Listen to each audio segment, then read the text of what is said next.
আসসালামু আলাইকুম, কেমন আছো সবাই? তোমরা আমার চ্যানেলটাকে কেউ সাবস্ক্রাইব করো না, প্লিজ সবাই সাবস্ক্রাইব করে দিও। আজকে রাখবো মলাই মাছ।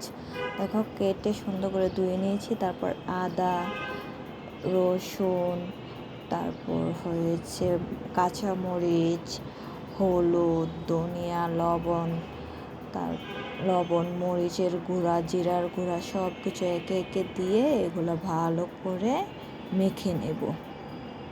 মেখে একদম সুন্দর করে একটু কিছু সময়ের জন্য রেখে দেব, তাহলে মাছটা খেতে অনেক টেস্ট হবে। আমি কিছু আলু কুচি করে নিয়েছি, কারণ আলু দিয়ে খুবই টেস্ট লাগে। মলাই মাছ, কাঁচামরিচ, ধনিয়া পাতা হয়েছে কমন, এই দুটো জিনিস আপনাকে দিতেই হবে, নাহলে মাছের টেস্টেই পাবেন না আপনারা।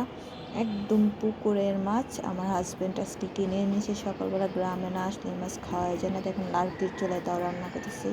কড়াইতে পরিমাণ তেল দিয়ে পেঁয়াজ দিয়ে হালকা ভেজে আগে মেখে রাখা মাছগুলো এখন কড়াইতে হালকা একটু নেড়ে চেড়ে ভেজে নেব।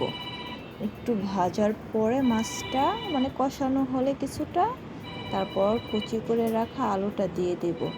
আলুটা দিয়ে হালকা একদম জাল দিয়ে আস্তে আস্তে স্লোতে একদম এটা নাড়াচাড়া করব, যাতে ভেঙে না যায়। অল্প একটু তারপর পানি দিয়ে দেব।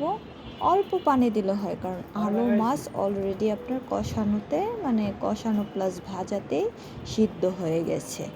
এখন অল্প একটু পানি দেওয়ার পর দেখবেন লবণ সব কিছু স্বাদ মতো হলে হালকা একটু ধনিয়া পাতা দিয়ে মাছটা একটু নাড়াচাড়া করে তারপর তুলে নেবেন।